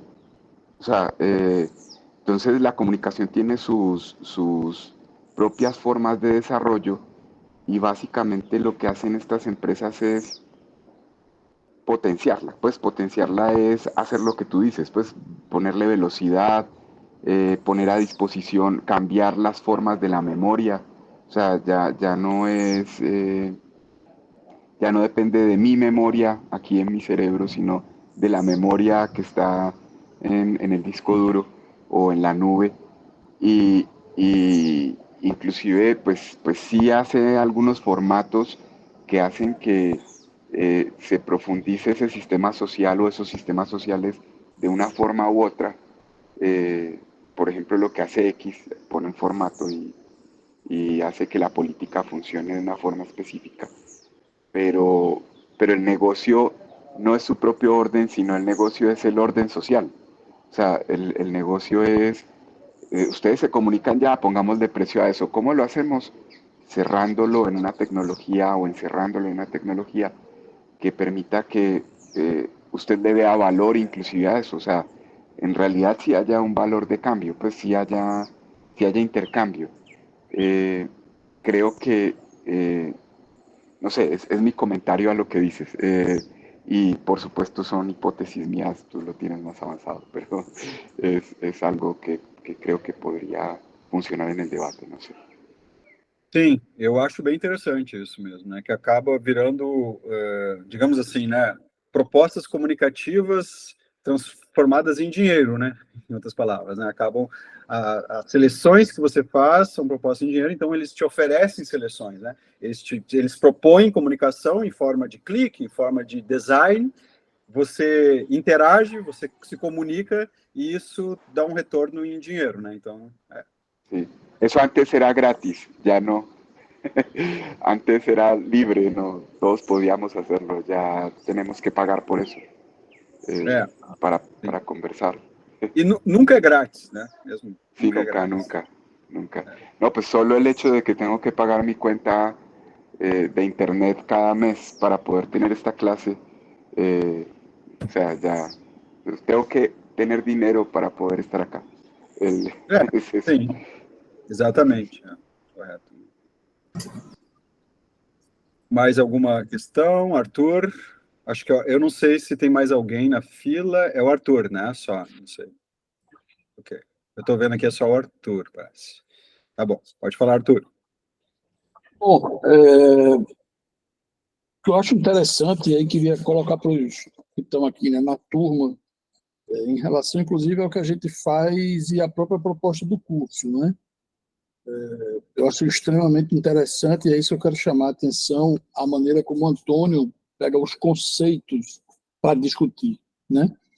Porque, veja, pessoal, eu acho que todo mundo aqui vai concordar, né, que esse mundo está aí, ele está sendo feito, né? E cientificamente a gente teria que ter os dados, coisa e tal, mas não é só isso. A gente está vendo uma realidade sendo construída, a insistir naqueles pontos, né? Realidade, nessa teoria, é comunicação. Então, Antônio começou já dizendo isso, né? A gente olha a comunicação e que reflexões a gente pode fazer. Eu acho que esse era o propósito de um curso que teve um primeiro módulo, trazer o autor em si, depois usos do autor por outros autores e agora como a gente pesquisa. Se vocês olharem com carinho, né? Ele começa a existência desses grupos, a formação desses grupos que vão se construindo as bolhas que a gente tanto fala hoje em dia, né? Como essas bolhas trazem uma aceleração, como esses temas estão sendo colocados, ou seja, como a gente começa a ter, né, se diz muito isso, né, que o mundo da internet ele coloca a gente numa sensação de pertencimento, né? E como eu quero chamar a atenção é como o Antônio usa, né, os conceitos da teoria para falar de tudo isso, né? Foi o que ele colocou aqui, né? Como essa coisa do algoritmo está, né, se entranhando nas comunicações humanas e sociais e eu acho isso fundamental, né? E não é a última palavra, né, mas trazer o que é que está acontecendo. Eu acho que tá acontecendo muita coisa, né? A gente não tem resposta para o tudo do que está havendo. Então, para mim, o que eu queria chamar a atenção é isso, é o como foram, né, nessa aula de hoje, utilizadas as categorias, os elementos da própria teoria para pensar esse mundo. A questão dos seguidores morais, a questão da aceleração, a questão de como... É uma coisa muito pouco falada, né, da teoria de Luhmann, que é quando um tema novo ele vai ter ou não recursividade, ele vai ter ou não aceitabilidade e como ele vai ser nesse processamento recursivo,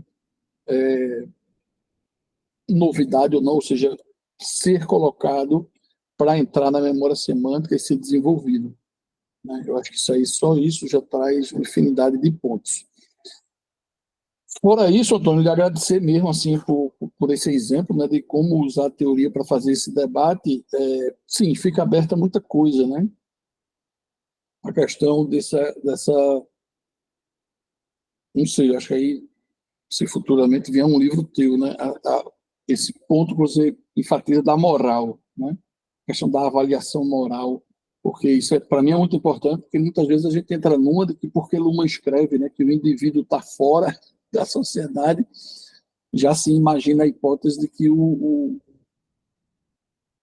questões de moral, a individualidade em si está eliminada, né? Mas não está, né? Ela está ali posta, né? E aí você usa muito um conceito que é a atribuição. Você tem enfatizado muito esse conceito em suas falas ultimamente. Eu acho que é muito legal isso, sabe? Você trazer essa coisa da atribuição, né? E aí vem o que o professor Gabriel falou, né? Que é um ponto que a gente vai terminar na questão da legitimação, né? Que é Veja, os influencers estão aí, sempre houve influencers, né? Sempre houve quem quisesse dizer a gente como a gente deveria ser. Eu faço muito essa crítica quando eu falo do direito, né? Curioso como a gente construiu uma sociedade, aí vem tua fala, então, de positivismo, né? Como a gente construiu uma sociedade em que o direito vai dizer quem a gente deve ser, ou seja, uma perda ou um abandono, nas palavras do professor Gabriel, a renúncia à liberdade em nome da segurança jurídica. Isso parece que está meio projetado no nosso, né, consciente, e parece que a gente vive um mundo meio assim, né? Os outros têm como dizer quem eu devo ser ou o que eu devo ser. E aí vem um jogo que eu acho que esse mundo, na internet, ele traz elementos muito interessantes de análise, de discussão, como você insiste, Antônio, sociologicamente falando. Então, veio. Eu até coloquei aqui, quando você fala disso, né, para a gente brincar com a ideia de alteridade e empatia. Né? Eu acho que vale a pena a gente se divertir um pouco com isso também. Como é que fica o elemento alteridade e empatia nesse mundo eletrônico, né, nessa sociedade digital? Não só pela aceleração, né, mas como isso acontece. Por exemplo, ontem mesmo tem essas coisas, né? Mas eu tenho uma filha de 10 anos e ontem ela me chamou para brincar com ela, coisa e tal, e a brincadeira dela a ela, não me lembro a palavra que ela usava, mas ela já usava uma palavra que eu nunca tinha ouvido, mas que a brincadeira era a seguinte: ela entrava no YouTube e tinha essa brincadeira lá, que era pessoas fazendo atos e pedindo para você repetir, né? E a brincadeira que ela tinha era uma filmagem que se fazia e ficava circulando, né? Pulando e circulando. Só que todo mundo que fazia, eu mostrei a ela, disse, veja, meu amor, todo mundo que está fazendo essa brincadeira, ela está colocando um objeto, é um brinquedo. Então, um colocou um cachorro, um animal, o outro colocou uma boneca, né? Mas a minha filha colocou o celular no chão e começou a rodar. Só que ela estava de vestido e o filme que ela estava querendo colocar, ele tinha pode ser paranoia de pai, né? Mas ele tinha uma certa forma de uma sexualização, no sentido de que ela estava de vestido e ficava aparecendo a calcinha dela, as coisas dela, de uma criança de 10 anos, né? E ela queria postar isso, né? Então, a minha conversa com ela foi exatamente a seguinte: por que você gosta desse brinquedo? E se essa brincadeira lhe disser, corte um dedo, né? Mostre seu sangue, você faria? Ela ficou olhando assim para mim, sabe? Mas veja, é uma realidade que ela está posta. Eu quero colocar tudo aqui de uma vez, né? Que é a ideia de Gabriel, do professor Gabriel, em relação aos influencers. Será que realmente a gente pode depositar em cada um tem, né, a sua individualidade, cada um que faça dela o que quiser, porque é assim, né? Aí vem o elemento do controle, o elemento que Antônio acabou de usar, que foi a força do positivismo para superar, no mundo do direito, o justnaturalismo, a gente sair desse mundo de que existe uma natureza humana que está dada, né, para uma ideia do próprio construtivismo, que a Iluma se inscreve com muita força nesse elemento, um positivismo que é nós, seres humanos, né, somos capazes de construir essa realidade. E o que é que está acontecendo, né? Nessa aceleração, nesse novo mundo aí, que a gente tem sim, pessoal, a questão dos seguidores morais que o Antônio levanta, né? Como a gente avalia o que ele falou, né? A questão de se dar ou não se dar conta do como a gente avalia o outro, que antes positivamente, depois vira negativamente. Aí eu fui para a palavra simpatia e entrei nesses jogos, que é a questão da alteridade e da empatia. E eu acho que são pontos que, quando a gente fala, principalmente quando usa palavras como ética e moral, as pessoas já viram a cara, né? Só que, se não for usar a palavra ética e moral, tudo bem, mas a ideia, Antônio, para refletir, seria talvez usar outra palavra que seja mais simpática e que traga mais agregadores, né? Que eu acho que é isso que você está fazendo.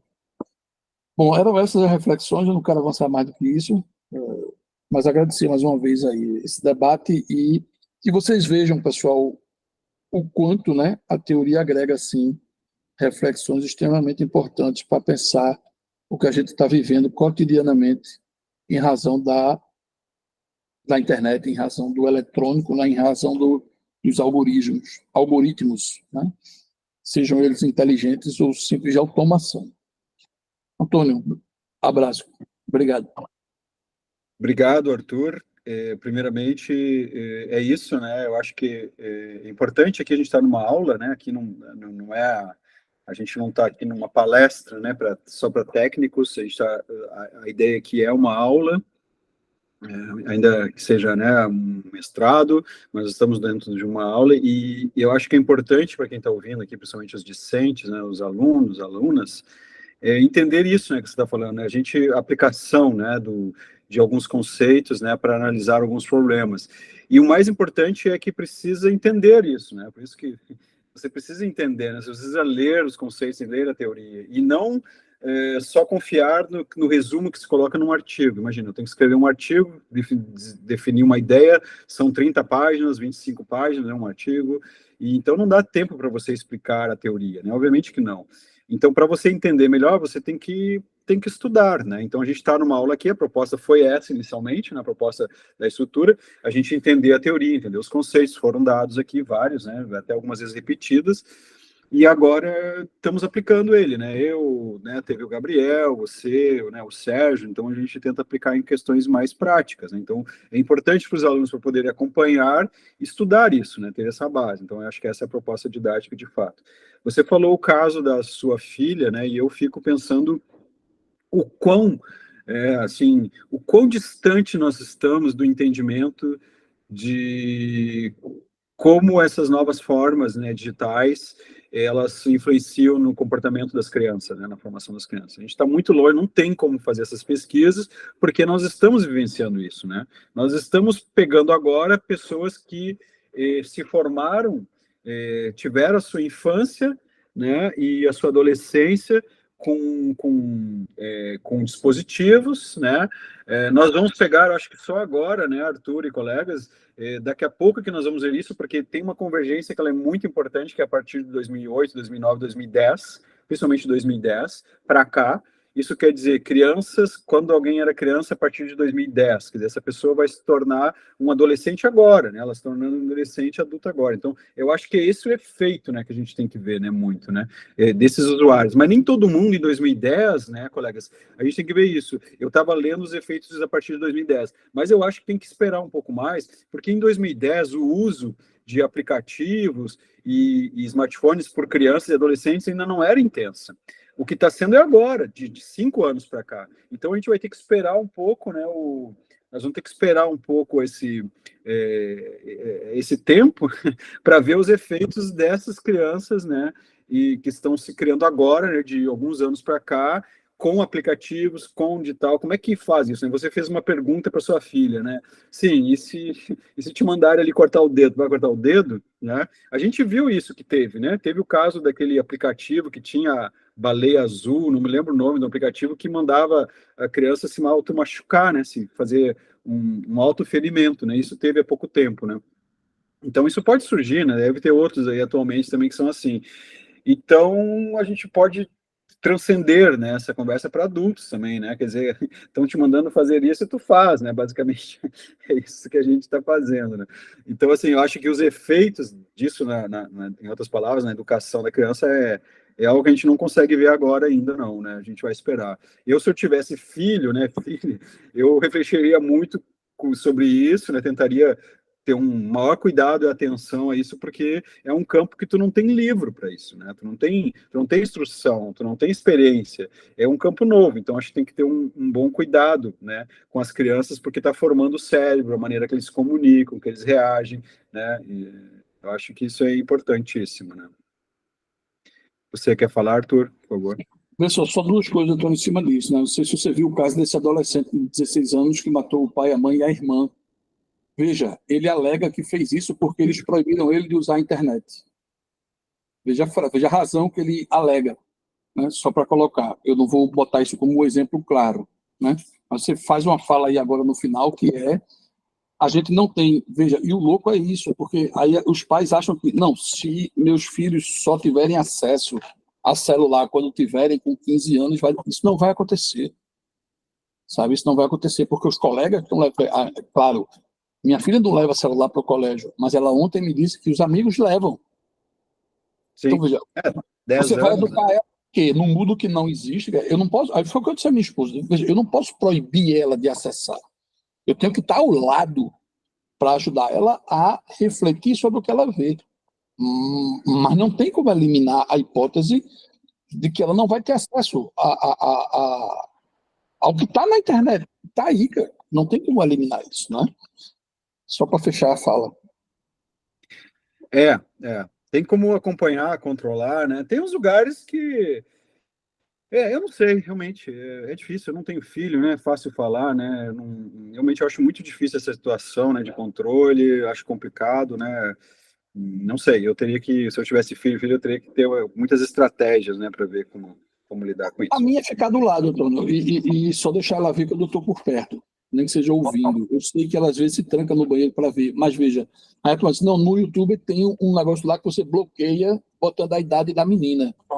Eu não sei o que eles fazem, não, cara. Eles conseguem desbloquear e ver coisas que você nem imaginava. Aí você bota 10 anos, usuário com 10 anos no YouTube, e diz que o YouTube faz um controle para usuário de 10 anos. Ela consegue ver outras coisas.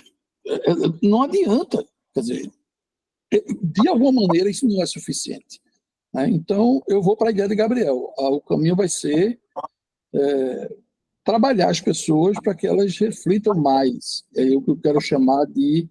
Talvez aí vai vir uma nova racionalidade. E aí eu chamo da racionalidade da pergunta. A gente saber perguntar mais do que o acreditar no que vê pelo acreditar, mas a gente aprender a pensar sobre isso. Tipo, fake news, antes a gente reproduzia automaticamente porque agradava para a gente aquela coisa, mas depois sai que aquilo era fake news, mas você já tinha publicado, né? Eu acho que as pessoas hoje estão começando a parar mais para questionar, né? Não sei se essa racionalidade vai dar certo, mas é uma desconfiança minha. A gente está construindo uma racionalidade de pergunta, né? Não sei, vamos para frente. Tá bom. Bom, então vamos fazer a pausa, né? A gente faz uma pausa de 10 minutos, pode ser, Arthur? E aí a gente volta e então as alunas e os alunos aí que queiram, né, expor as suas dissertações, as suas teses aí que estão desenvolvendo, né, como foi da última vez, aí terão essa possibilidade, esse espaço. Eu posso ficar até às 11, né, sempre explico aqui, mas aí eu fico à disposição a contribuir nessas conversas que a gente vai ter. Então, são 10h07, eu diria 10h20, Arthur, de volta? 10h20? Então tá, gente, daqui a 13 minutos, tá? Aqui no relógio meu, no Brasil, aqui 10h20 seria, são 10h07 aqui, não sei para o Gabriel ali, mas 10h07 aqui no Brasil, 10h20, que dá 13 minutos, tá bom? Daí a gente está de volta. Valeu.